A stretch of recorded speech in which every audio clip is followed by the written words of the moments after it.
อบครัวพามากินซีนดาดร้านซีนดาดปลาใสนครหลวงเวียงจันทร์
แดงเนาะบริกร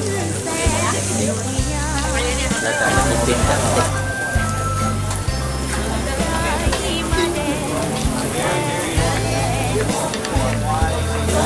นี่คือมันถ่ายเลย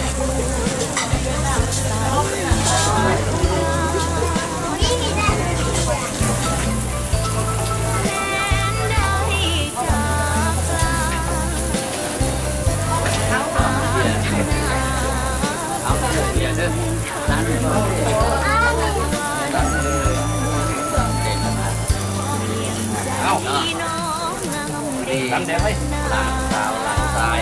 ครอบครัวพามาที่ด่านบ้านไหนตอนนี้เด็กกันที่เช้า2018ได้มือกล้องไทยเนาะกล้องสาวสวยไทย